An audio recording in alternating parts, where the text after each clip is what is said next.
we are speaking about delight being the essential principle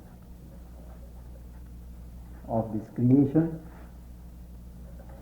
and the characteristic form of beauty, of delight, being beauty, and the soul of delight, beauty, being harmony. Beauty, from another point of view, is an interpretation of the eternal. Beauty, as an interpretation of the eternal, is rendered by the human consciousness in several forms. Thought, emotions, and in rhythm, several kinds of rhythm, and art. Art, portrayal, preserving certain perspectives, sights of beauty, of the eternal, in form,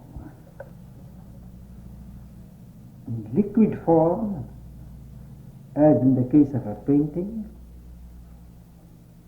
in granite, in bronze, in wood, in several other harder material. They are all attempts at speaking the language of the eternal. Art, from this standpoint, is not just reproduction of nature. If we wanted faithful reproduction of nature, photography is there. Photography does much better than the most skillful human hand can ever hope to do. What art, painting aims at doing is to bring out the message behind the external form. What nature speaks, the mood of nature, the mood of a man, what he wants to convey,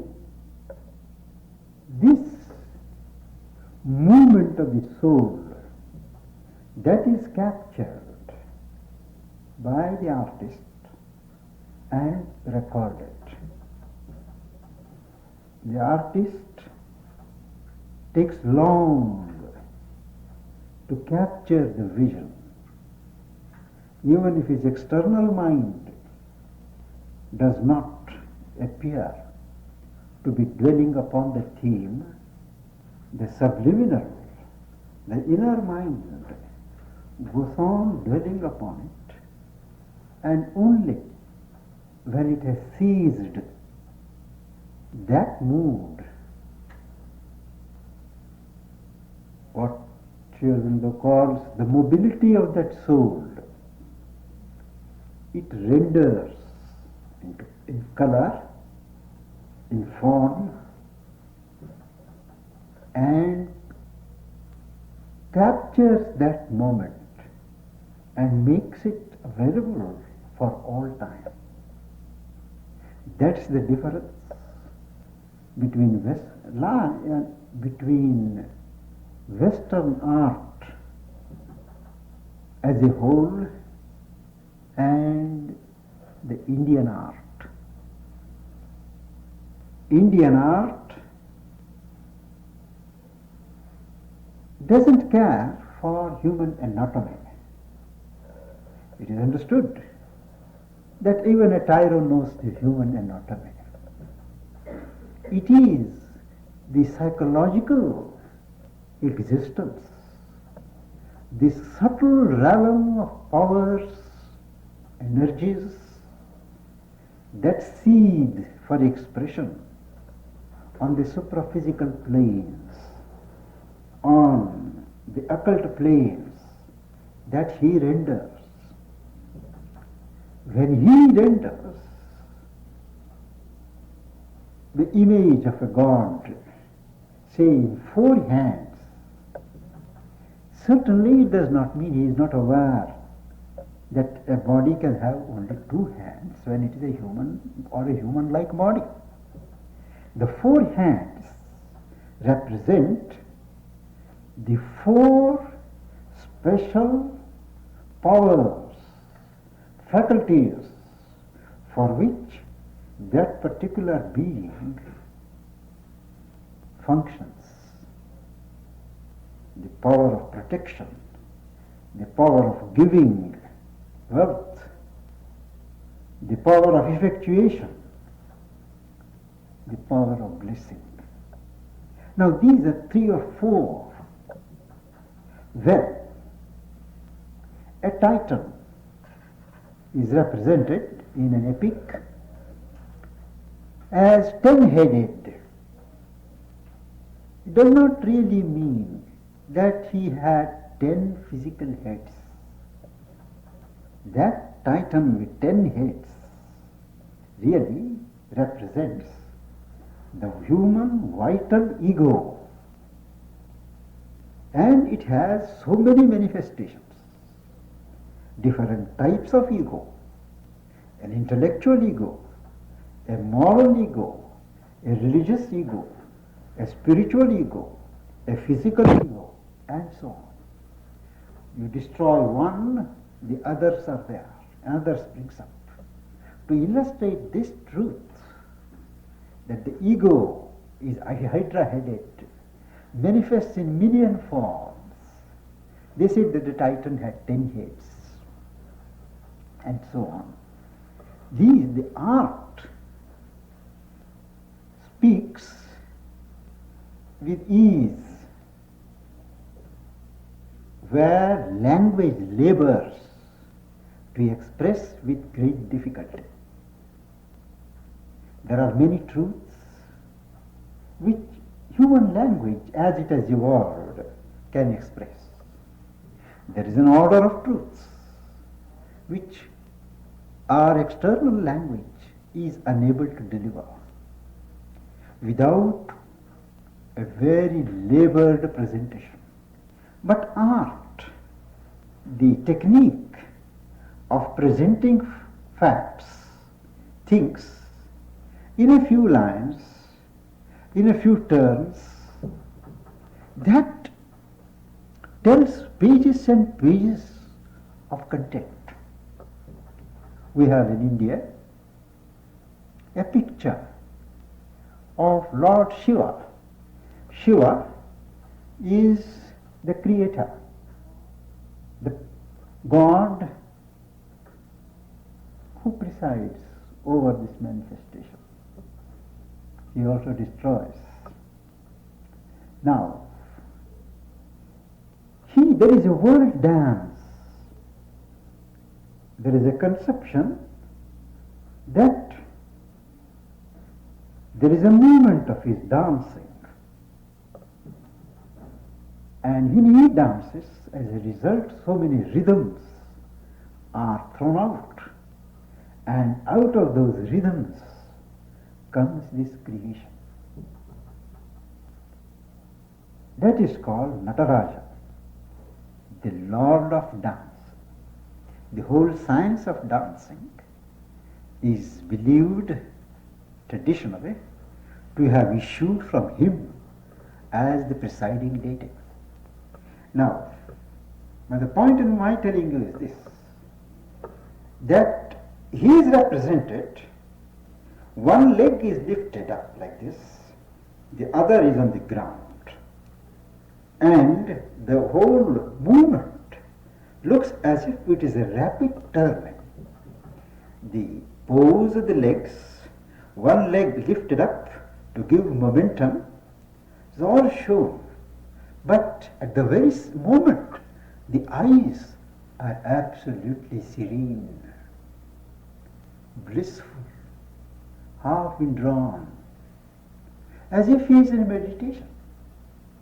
Now, in one body, that mobility of movement, serenity of poise, of consciousness, that is the real message of Indian spirituality.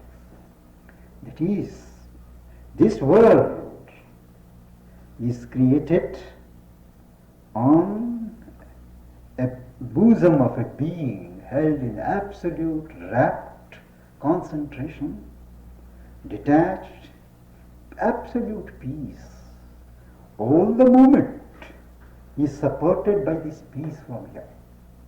And the ideal condition of a spiritual man, every man on earth is expected, is intended to reproduce the miracle of creation by God in himself. And that is by building up a state of consciousness by which inside is controlled, well poised, detached, peaceful, serene, but the outer nature is dynamic, effective. Now both these poises are combined in that single picture, conceived in a rare moment of inspiration and revelation. For thousands of years, the same picture is there. You see any sculpture, wall, scale painting, 1,000 years ago, and Nataraja's picture today, it is the same thing, very little difference. It is an archetype. There are certain such figures celebrated in the history of Indian art. Similarly, the Chinese, for instance, the Japanese, they are splendid for their landscapes. Each landscape that they paint has an individuality. It reflects a certain mood of nature. It doesn't need a caption. When you see, you get into the mood either of contemplation or of beauty, of enjoyment. And Japan particularly was noted for its high development of aesthetic culture. When mother went there in 1916, all along she was brought up and she lived in France, Algeria, and for a few months in India at that time. When she went to Japan in 1916, she was so much fascinated by the aesthetic development, the aesthetic sense of a commonest man on the street, that she felt here was the aesthetic soul of the world, the world spirit, the world being, develops itself in different directions among different people. Each people, each country contributes one strain in the development of the total human evolution.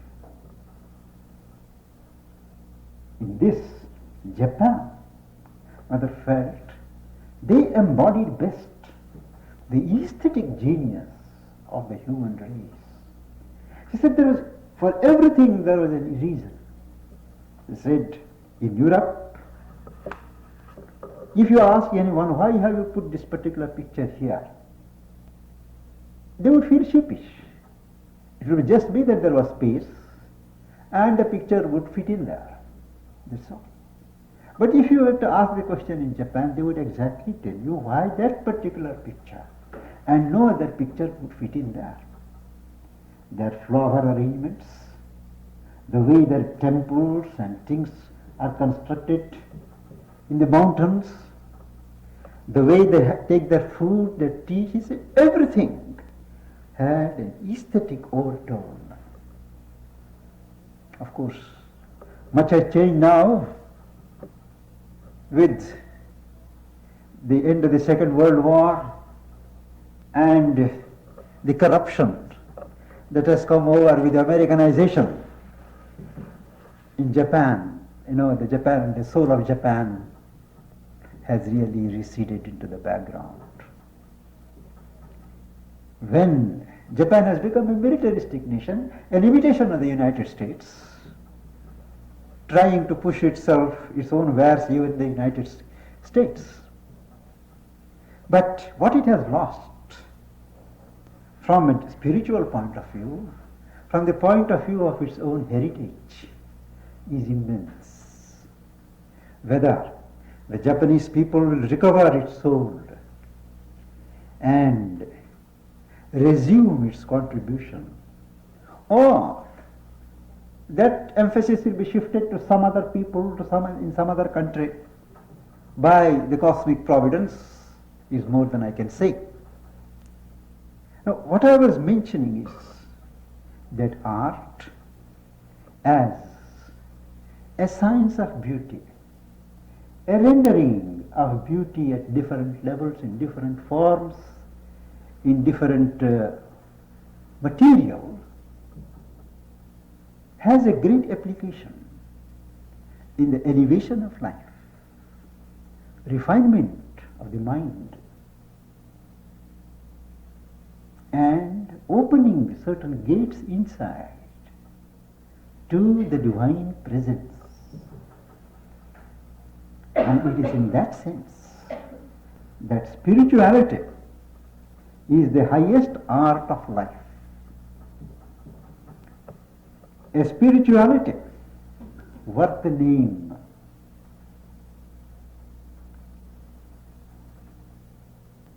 At seeking the joy of God in the world and its beauty, seeking divine force and energy in this universe, seeks the beauty of form in the physical. On the physical level, it seeks formal beauty, beauty in form. At the vital, at the life level, it will seek beauty of force, harmony and beauty in action. And at the emotional, the heart level, it will seek the beauty of emotions. And at the mental level, the beauty of thought. In all ways, on all levels, one seeks for the beauty of the spirit in different characteristic forms. And when we say we seek for beauty, not outside of us, we are incapable of sensing beauty outside unless we have built the barometer, the capacity to receive and respond to beauty in ourselves. The mother said that the divine manifests in the mind as knowledge, in the life dynamism as power, in the heart, in the soul as love, in the body as beauty. And it is as beauty in physical life, that we start. It is easiest for us to start where we are, to find beauty, to express beauty in our day-to-day life. That is the first requirement. A sense for order, a sense for neatness, cleanliness, elegance. That is a thing that must be created. That taste must be developed from a very infant stage. It is an offense to the dignity of the spirit, to the dignity of things, that we just throw them pell-mell. We have no right to use things in a rough manner. Every little thing in creation has a consciousness, has a life of its own, not less sacred than yours and mine. If you and I demand that our lives be respected, that we be handled carefully, so also is the demand from every little object in creation. There is a consciousness, there is a vibrant spark, and it is a sign of awareness, of our maturity of consciousness, to recognize the presence of this consciousness, this life in everything around us, and to handle them, to cherish them, to make use of them in that manner. We have no right to handle material things unless we regard this consciousness in those things and conduct ourselves as accordingly. We should be friends with the things that we use. Anything, a motor car, a typewriter, a horse, a cycle, each thing has a life and a character of its own. If we can, at a deeper level, establish a contact, a friendship, comradeship with these things, they do respond to our approach. Instances are so many where machines, pens, watches, they are almost found to be human in the way they react, in the way they refuse to get lost. Even if you lose the things, they have a way of coming back to you. Certainly it is not that we treat these things in that spirit in order to draw the maximum use, utility, or that they should last longer for us. No. But that feeling and that sentiment evokes a certain corresponding response from these things. Now this is the beauty of relation. A beauty of relation is establishing a link on the level of consciousness with everything that you use. They are meant to be used, yes. Not that we must preserve them without using. Mother used to say that when she was in Japan, she had cultivated a garden. There were flowers, there were vegetables, and she said that when she was watering them, tending them, she would put all her consciousness in them day after day. And when she went in the mornings, certain plants would throb and tell them, we are ready to be plucked. We are ready to come to you. Certain plants would say, wait, not yet, not yet. And she would pluck only those that were ready. That was the level of communion possible for all of us once we are awakened at the level of consciousness. And to have a pattern, an arrangement of things which is beautiful, which is nice, which is elegant. It is not waste of time.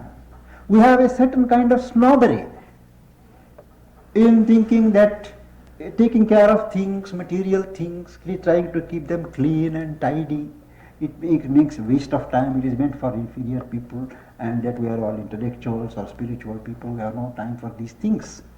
Now there's a way of deceiving ourselves. We are lazy. We have to exert ourselves and express our spirituality express our awakening and sensitive consciousness in these little matters. A newspaper is there. We just fold it up and put it there. Why can't we fold it properly? Put it in the shape in which it has come and keep it aside. Why do we need to throw it in a bundle? Supposing we were to be handled that way by some race of supermen, how would we feel? Now this little attention to little things in life, arrangement of things in an order, is an important requirement of realizing the beauty of God in day-to-day physical life. Second, the beauty manifests as grace in movement. What is beauty in form is in movement grace, rhythm.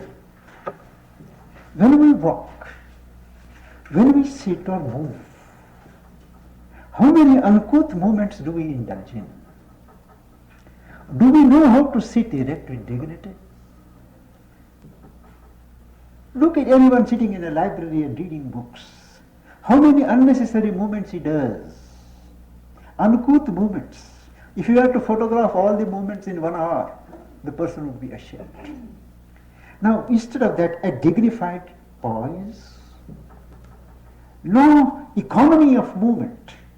Not moving one's limbs unless they are necessary and purposeful. Every movement has a meaning.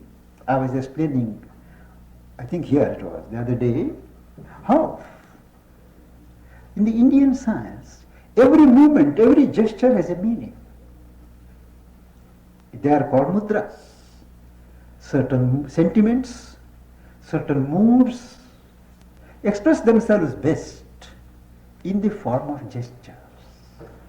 Now those purposeful gestures, movements of the limbs, they have a language of their own. They mean much more than verbal articulation. But they have become mechanical with us. A shake hand, a bow, they've all become mechanical. We ourselves are not conscious when we do. We just do it as a formal gesture. We have forgotten. And this recovery of the meaning of movements, not having physical movements without a meaning, and the movements being kept as graceful, as beautiful as possible. That is another requirement. I am very fond of always repeating a story. Not a story, it is an incident in the life of Buddha, which is recorded in one of the accounts. There it says that after the discussion was over, the Blessed One got up without the use of his hands. That is, normally, there were no chairs in those days. Everybody would squat down. So what we do when we get up, we try to support ourselves on our palms. This way and that way we get up awkwardly. But he, a noble being that he was, he just straightly got up. He had that control on his physical body, that sense of beauty and rhythm, grace. He just got up straightly. And that is recorded with purpose. That the man who records takes care to mention that the great Blessed One got up without the use of his palms. Now this is an education for us. Economy of movement, beauty in movement, whether in the art of laying a table, arrangement of flowers, clothes, eating food, all these, each is a science to which we have to pay attention. In each, the divine spirit must be allowed to express itself. From a certain point of view, there is nothing small, nothing big. nothing too insignificant for the divine to cease to express itself. Nothing that important that only we should, that only is, there is nothing that we will do only important things. There is nothing important or unimportant. All are equally sacred. And this reorientation of our physical life, so as to introduce the values of beauty, grace, consciousness in every little movement. That is spiritualizing, linking every movement of our physical life with the divine consciousness. It is not that the divine consciousness will be expressed in my words only, or when I write, or in my communion with God. In day-to-day things, I have to manifest the divine grace, the divine poise, the divine consciousness, beauty of form. It is something of this truth which the ancient Greeks had in their science of aesthetics. At the origin of Olympics, it was this beauty of form and rhythm of movement. They laid great stress on certain physical movements like running, jumping, and the physical form, that symmetry. Even their gods they conceived as sublimated human individuals.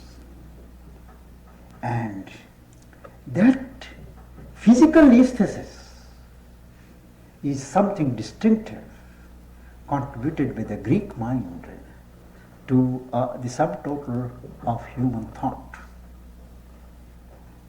If there's the beauty of form, there is the beauty of force. Each one of us has life energies. We work, we strive, there is movement. But our movements are mostly uncoordinated, chaotic. Motives, self-desires, ego, and selfish interests. We stoop to anything to achieve our objects. Most of us are lost in a certain routine of day-to-day activities which are concerned entirely with our creature comforts. Now, which creature comforts are necessary? But it is possible to elevate the same round of life from a different angle.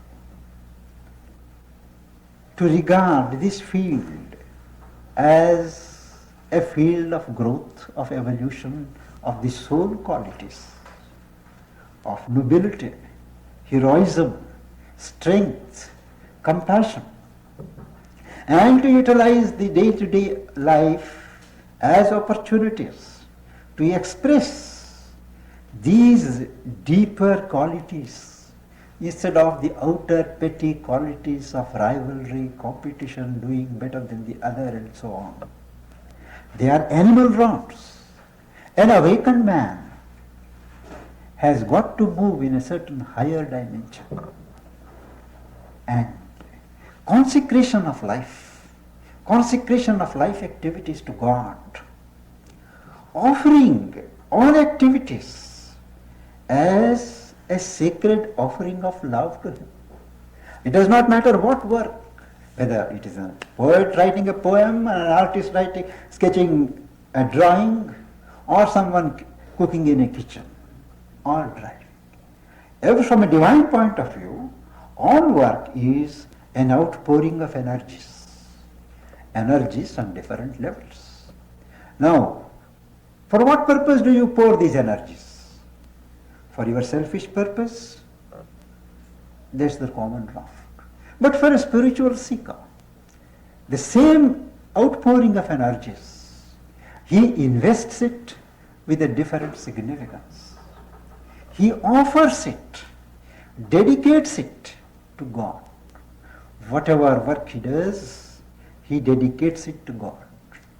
And the very fact that he dedicates it, consecrates it, makes that work as an offering of love to God.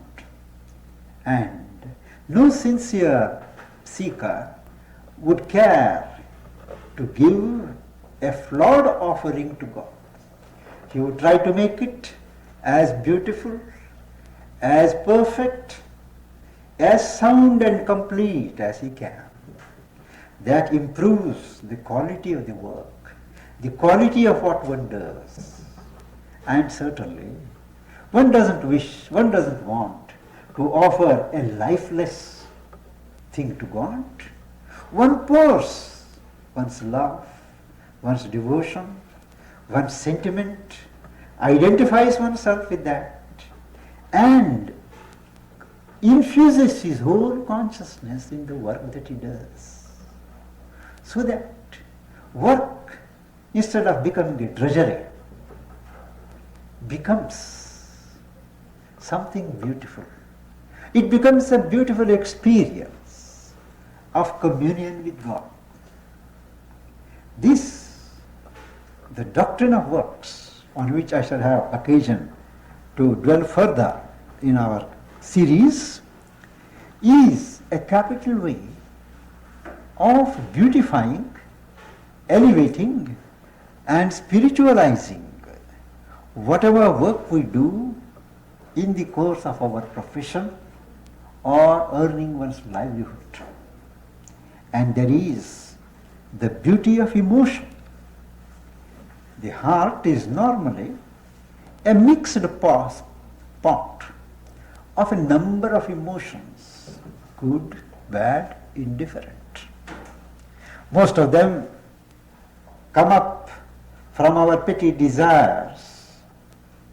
When the desires are not fulfilled, there is anger, there is frustration, there is feeling of vengeance, irritation.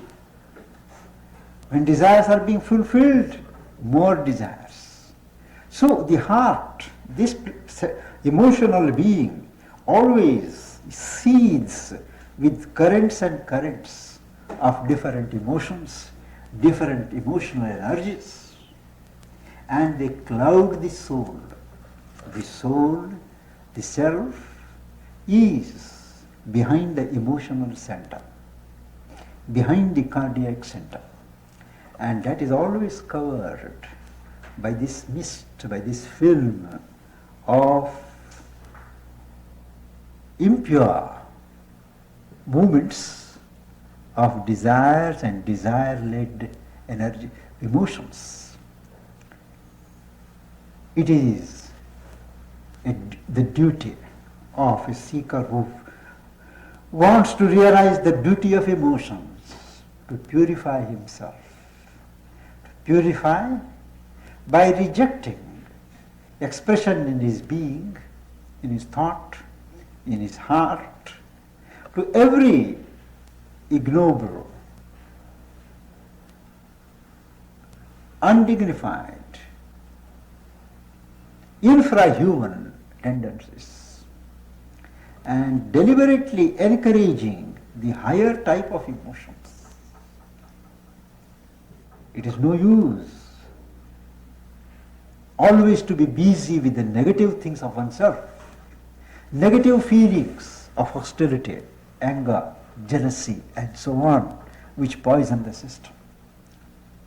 Yogic psychology recommends that we dwell on the opposites. Instead of busying ourselves and getting engrossed in negative movements, better we occupy ourselves with their opposite positives. And by dwelling upon and nourishing the opposite qualities, the negative qualities get displaced. Anger, if I am habituated to anger, well, there is no use fighting with anger. That way I will be always surrounding myself with the atmosphere of anger. So, I cultivate deliberately the habit of understanding and forgiving. Why the other person speaks like that, why he behaves like that, he must be having a reason. Let me understand. Let me suspend my judgment for the time being. That way, when I control the movement of anger, try to understand why the other person does, much of the sting is gone. Similarly, moments of meanness, niggardliness. Well, deliberately cultivate the moment of generosity, moment of cowardice, to be deliberately replaced by moments of courage. This positive cultivation of the opposites is a remarkable way of purging oneself of the negative elements and building a new figure of perfection and drawing out what are called the soul qualities. The soul has got certain characteristic qualities. The outer nature has got its own qualities. Most of us live in our unregenerate life in the domain of nature and nature qualities.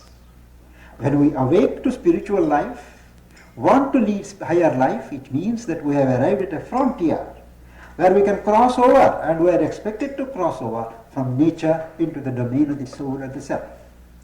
And these qualities of the soul, nobility, directness, truth, sympathy, compassion, sweetness, kindness, and the fount of all these, love.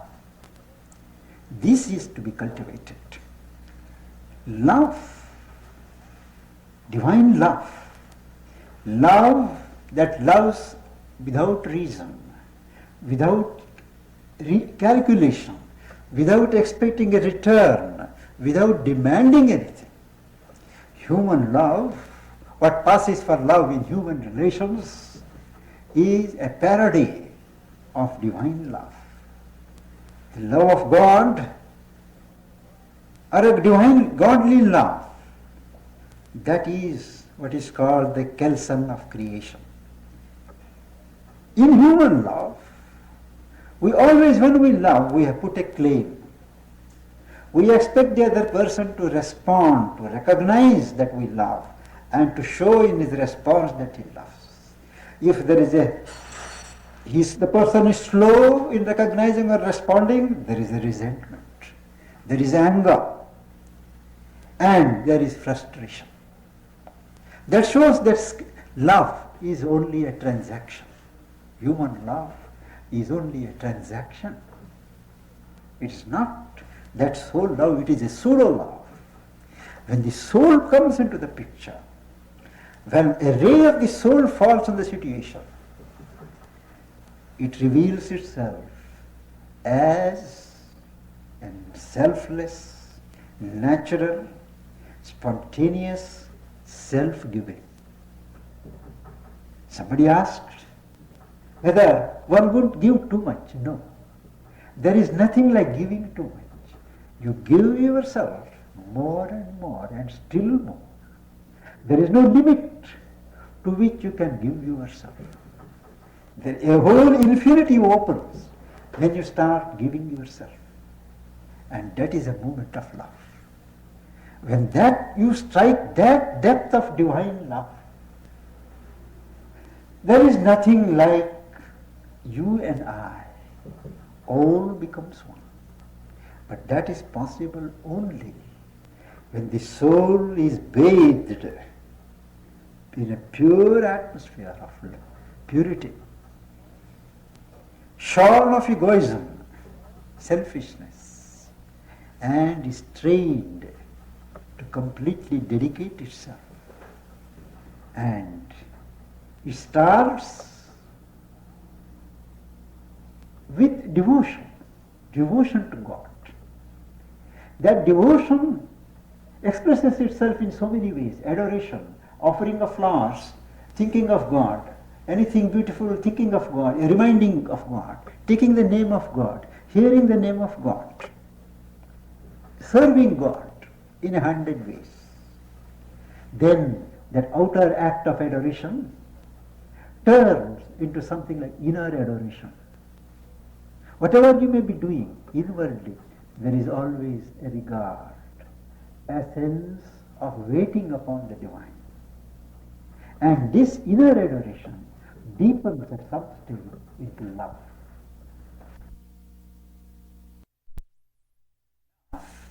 Is uncalculated self-giving. This is called love. When we strike that depth and enlarge its range, not only for God, but for God everywhere, because God is there around us also. Love for God is incomplete unless one can love God in others, in all. So this extension of love around us to all, that brings the beauty of emotions. Every human activity, when it is backed up by this love, when it becomes a movement or a channel for the radiation of this love, that you arrive at the beauty of emotions. Even mother used to say that even a tiger, when it kills out of love. There is a profound truth in this. Love wants to become one with what it loves. And a tiger, when it kills and devours, it becomes one with what it takes. The external mind of the tiger may or may not be aware of it. But behind this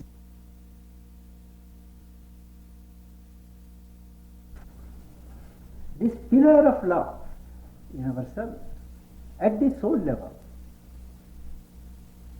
it insists on expressing itself in all our life moments. That is why it is said that love is the easiest gate opening on the divine. Love is the crown of knowledge. All that knowledge can give you is to reveal the identity of who it is, the reality. And when you know that reality, the highest that knowledge can give is that you and he are one. And the spontaneous moment you become one with it. So the culminating moment of knowledge is knowledge by identity, to which we will come later. And love leads to that identity without having to go through that process of intellect, of knowledge, which we will take later.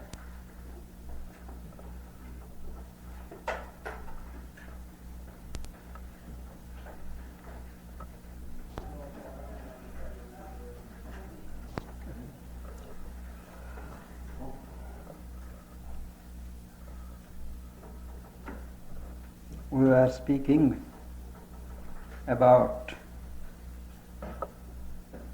the pursuit of beauty as part of one's spiritual destiny.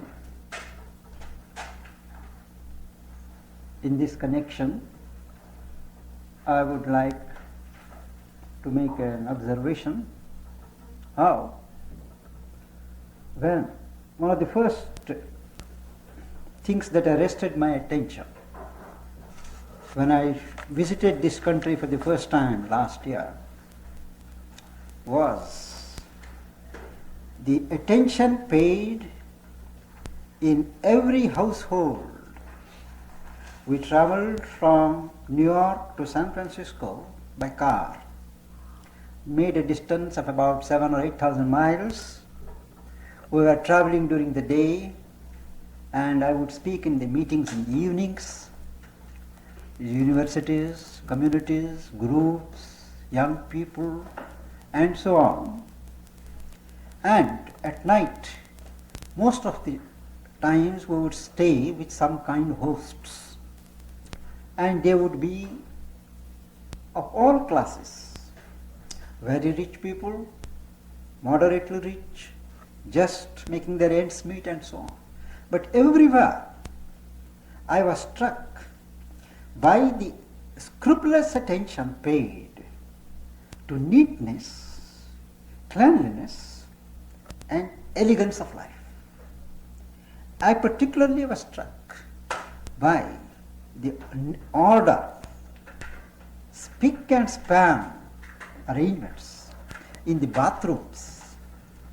All over the world, everywhere they keep the drawing rooms very neat and tidy, prayer rooms clean, but ignore the bathrooms. But here I found that was the place which I liked the most, everywhere. And I was struck that here people call the Westerners materialistic. But here is something, they are being very spiritual without knowing that they are spiritual. And they themselves would be, many of the Western people would be very apologetic. They would say we are wedded to material values, we would like to have some Eastern wisdom, and all kinds of things.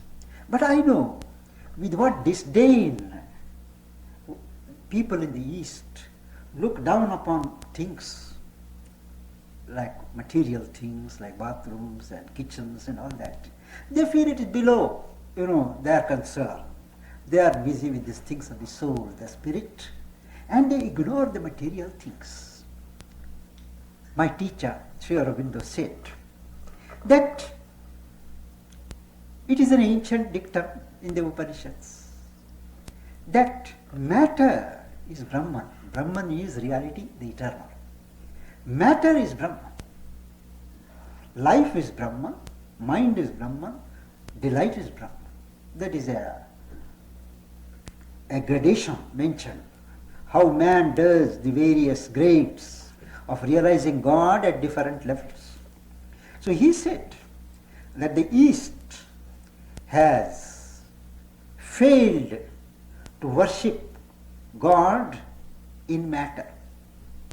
And that is why the blessings of God in matter are denied to the East. Whereas the West, they have worshipped God in matter, paid meticulous attention to organization, to exploitation of matter, and drawn the optimum. That is why the spirit in matter has yielded itself, its bounty, its plenty to the West. And he said, in the East, they concentrated on God as soul, as spirit. They heaped the treasures of the spirit. In the West, they have heaped the treasures of the West, matter.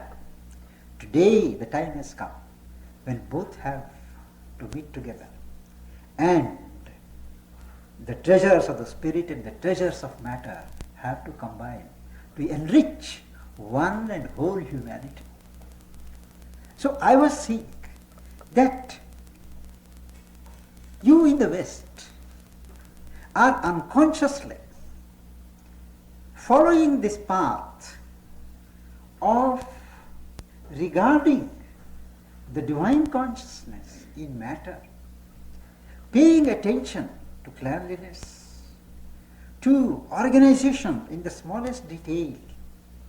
It was such a pleasing experience for us to drive on the highways without litter, without things being thrown, cigarette ends and matchboxes and things as you will find elsewhere in the East. And this sense of civic hygiene, the sense of responsibility, even in children, they would throw a piece of paper in which chocolate or candy is wrapped anywhere, but they would go to the end of a street and put it in the litter box. Now this, it is there in the environment, the training, that culture. And this is something highly spiritual. You may or may not have consciously cultivated it, but the spirit that guides the universe has developed those qualities in the East, West, and as a guest of yours, I am highly proud and complement you on these spiritual qualities at a material level. These are some things to be cherished, to be furthered, to be taught, to be inculcated. Not things for which you need feel apologetic, that you are spending too much time on material things. No, you are not spending too much time. All that you need to do is to change the attitude. Why you do that?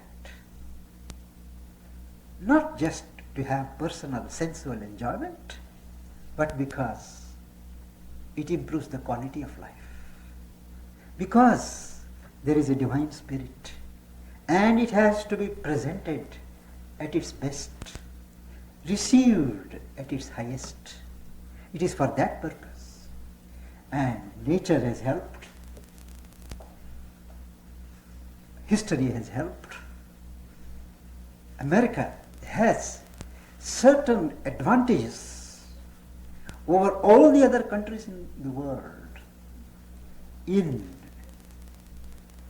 realizing what I call a positive spiritual idea, in infusing divine consciousness in day-to-day life, in elevating the quality of life to a diviner level. We have discussed about God as beauty in form, beauty of action, beauty of emotion. Now let us come to the beauty of thought. A normal mind is like an open thoroughfare where there is a continuous commerce, traffic of thoughts and feelings coming from 100 directions. We never know. At any moment, if you are stopped and asked, what were you thinking, you will take a little time to think what you are really thinking. Because the fact is, man does not think, man is thought. There are various movements from all sides pouring into him, and he is just unaware, lost in some corner of his being, carrying a whole load of cosmic thoughts, half thoughts, inchoate thinkings. Now, as man matures, as one develops individually, it is mind is a very precious possession, something very priceless, which can link us to God, to the reality, provided we understand what the mind is and utilize it in the right manner. Mind is not man. Mind is a faculty of man, a fine faculty where the consciousness is nearest to the spirit. The mental level is nearer the spirit than any other level in our being. That has to be taken, educated, cultured, and brought to a fine point of efficiency. And how do we do it? First is each one of us, whether one is a small child or an adult, has to learn the art of concentration. To habituate ourselves to take one idea, one theme, and organize all our thoughts on that theme.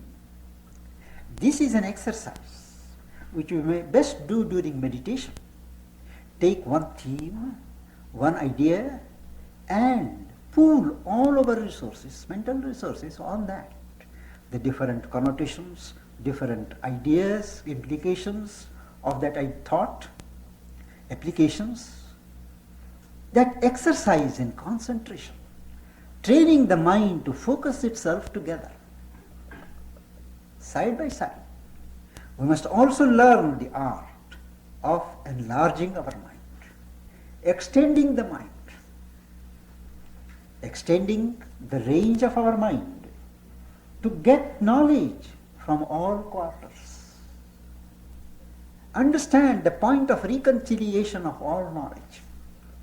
For ultimately, all knowledge is one, because all knowledge, real knowledge, concerns the reality, and the reality is one. The approaches may be many, the standpoints may be many, but basically, fundamentally it is one. So, when we understand the various points of view, various philosophies, various ideologies, various approaches to truth, we have to understand and then find a point of reconciliation of them. There is a point, but that is not within the mental realm. There is a point of reconciliation, a luminous point just above the mind.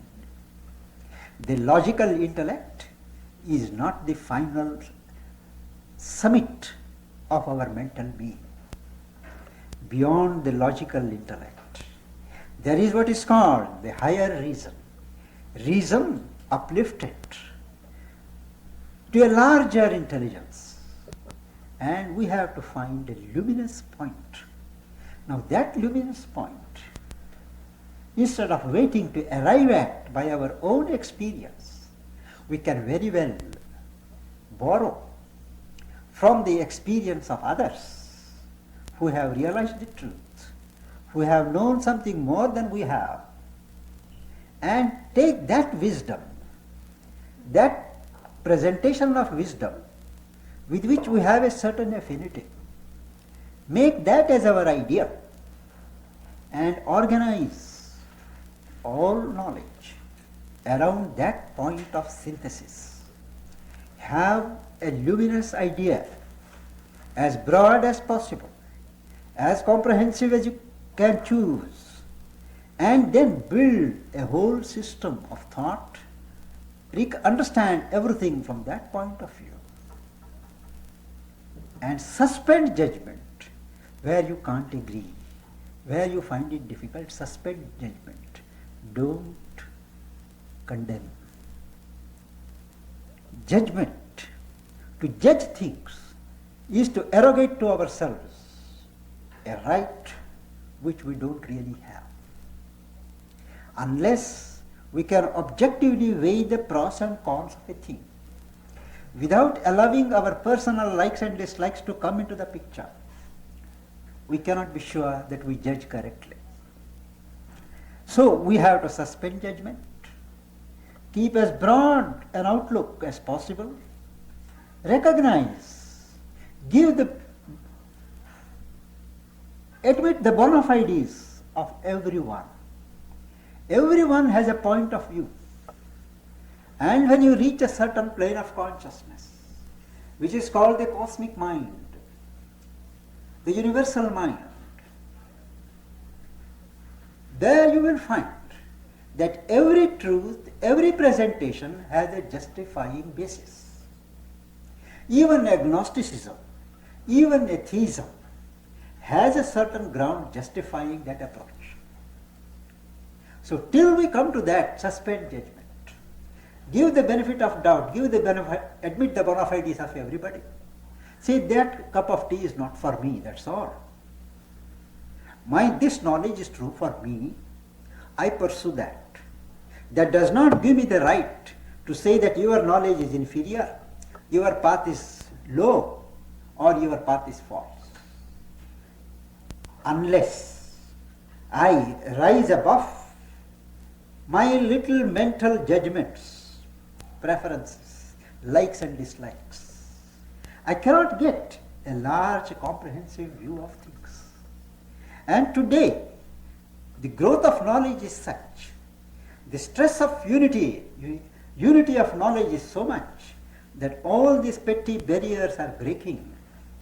And people who swear by one ideology, by one philosophy, are hard put to it when they are confronted with the truth of other systems. All the surfaces, all the differences and contradictions are on the surface.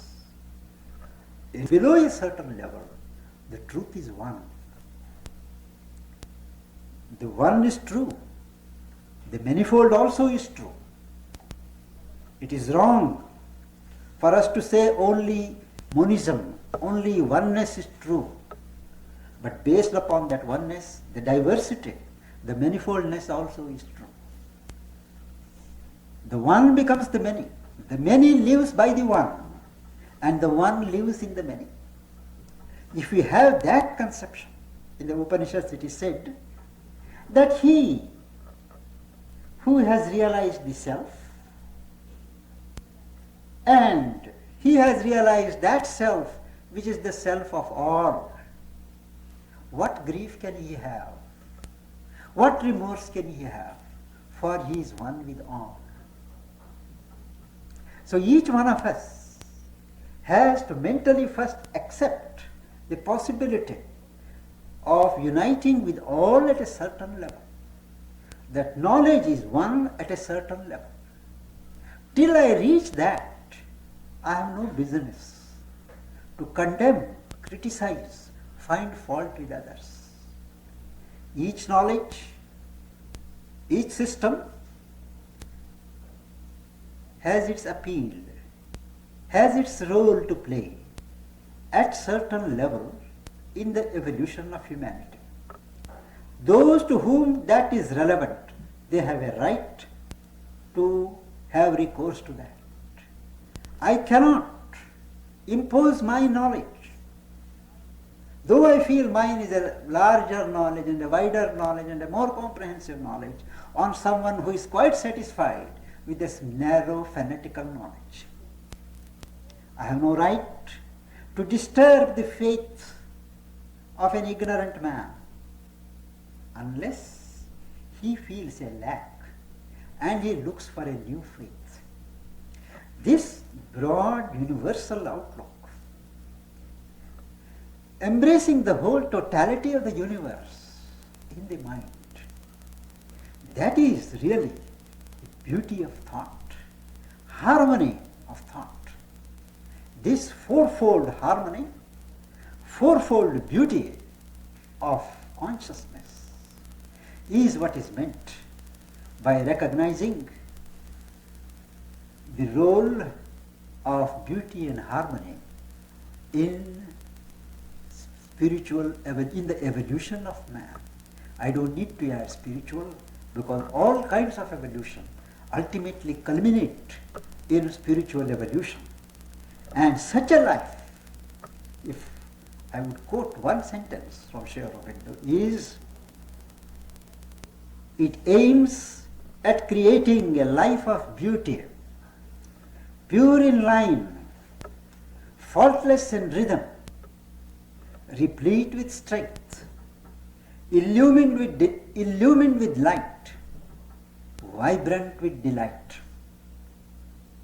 I have done, and if you have questions, I think you can spend another 10 minutes more.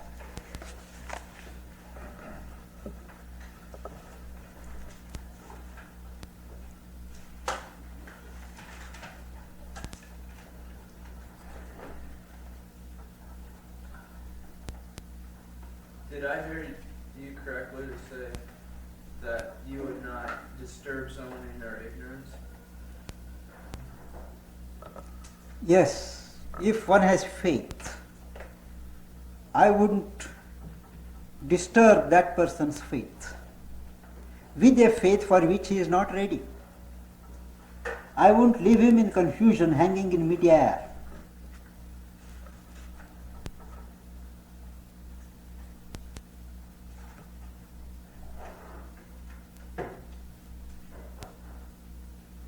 What do you mean? What is faith to you? Faith. What does that word mean? Faith, in this context, means a belief of the mind and the heart in something.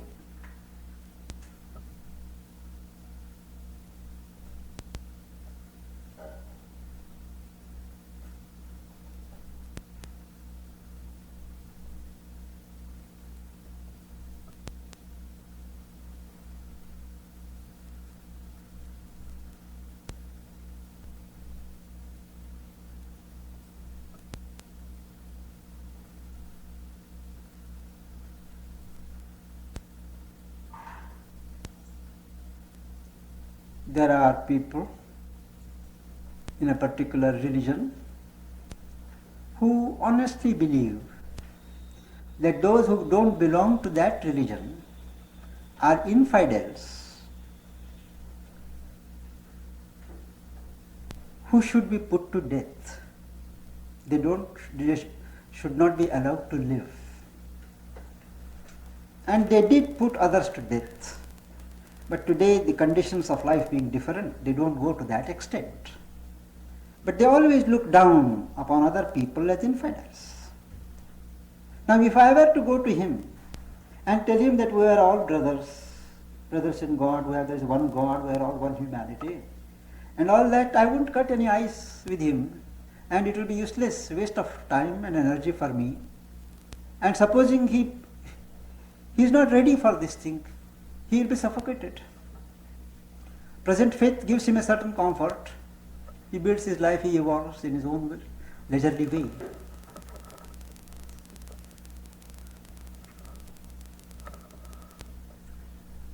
So where do we draw the line between the acceptance that you're speaking of everyone's condition, and also our responsibility, in relation to our responsibility to discriminate, whether it's for the sake of our family or in the role of a teacher or in any of the roles we play?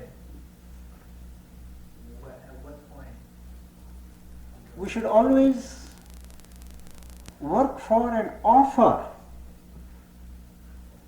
what we believe in, but not impose, unless it becomes a social necessity. Necessity in the interest of a large number, then we will have to impose certain things.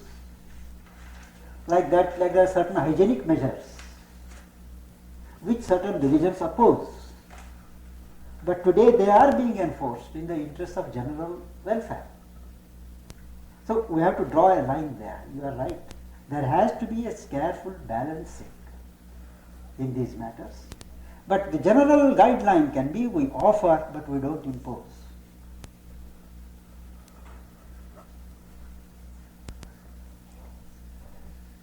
Doesn't it sometimes happen, though, that in, say, racial intolerance is so bad that you almost have to fight it rather than just accept it when it hurts other people and yourself, perhaps? If it is aggressive, Dividing line here is kind of... aggression has to be met by aggression. Yes, yes. Yes.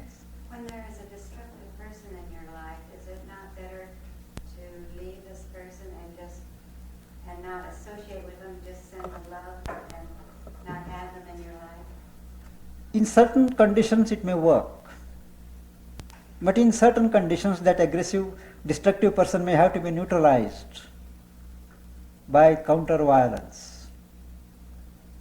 In certain circumstances, love can be tried, but there are some people who are so unregenerate, who are so much below the level, that it will not work. So, if we can dissociate, be away from that person, it is best. But in some circumstances you can't.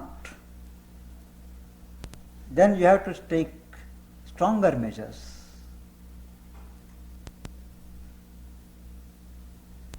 In that respect, I was thinking of Sri Aurobindo when he came out against Hitler quite actively. He wasn't weak one, so Right? he said it had to be stopped. He always believed in that violence, force, has got to be used to put down evil in certain conditions. Force is divine strength, intended to affirm the right and the truth and oppose the evil and the falsehood. There is nothing unspiritual, ungodly in the use of force, but it is the purpose for which you use force that vitiates or justifies. Yes. Sir, I was interested in the balance. At first, you decried the emphasis on the utilitarian nature Yes. of the West. It seems that nature itself makes use of beauty in a very utilitarian way. I'm thinking of flowers and the birds, the colors of birds. Why do you think it is utilitarian?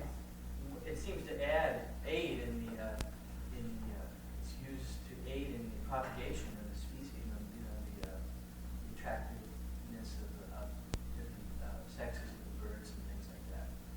I wonder where the line, or maybe even the Venus flytrap is a very attractive plant. Or even the run of the cheetah, we think it's so beautiful, but really. But I don't think nature has utility in view. It just expresses beauty. A cheetah would do its work, fulfill its place, even without those beautiful spots. I was thinking of the way it runs, but really it's running to catch them, not to express them. But the real question I have was in relation to utility. It seems that the small is beautiful. The idea is to use the least possible to allow limited resources to be shared more equally among the population. And From in that point of view. what it seems like the ideal would be some sort of a simple beauty rather than a movement toward any ornate kind of beauty. So there's no real. I think that's the origin of the small is beautiful. As I said, there are areas where that philosophy is acceptable and should be practiced. But there are also areas where nature's technology, where complicated patterns, large, magnificent perspectives, they have to be kept in mind. Nature is not simple. Nature insists on evolving more and more complex patterns.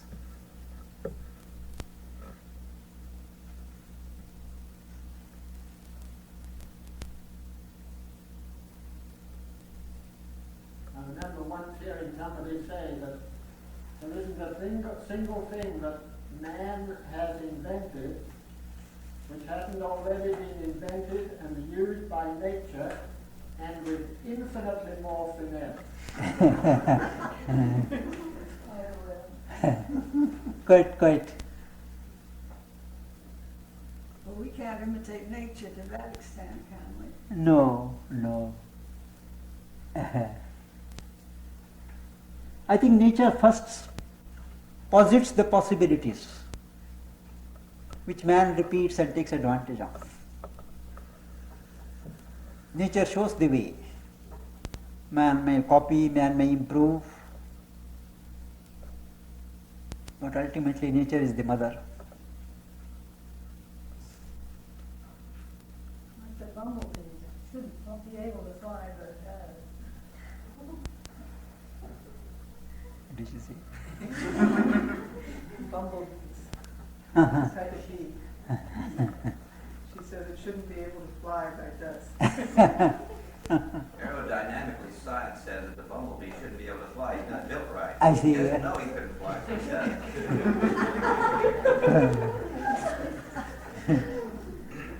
That is true. A lot of things our human mind finds it difficult, but nature does it more. There is a story, I think which you will enjoy. A centipede. A centipede which has 100 legs, supposed to have 100 legs. It was going in its own way. So a frog came. A frog stood and watched. But this creature has 100 legs. How does it go? I have only 2 legs. Or 2 legs, isn't it, frog? And I have difficulty, I always have to hop from place to place. Now with this 100 legs, how does it walk? So she said, centipede. Would you tell me how you decide which leg do you put first and which leg afterwards? The centipede said, wait a minute. And then she said like this and she stumbled. And then from it she says, frog, for heaven's sake, don't ask this question to another centipede. I really do not know. Huh? And now it is impossible for me to walk. Now that you have put it right here.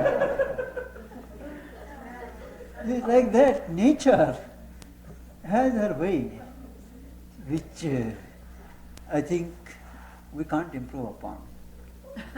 Thank you all very much.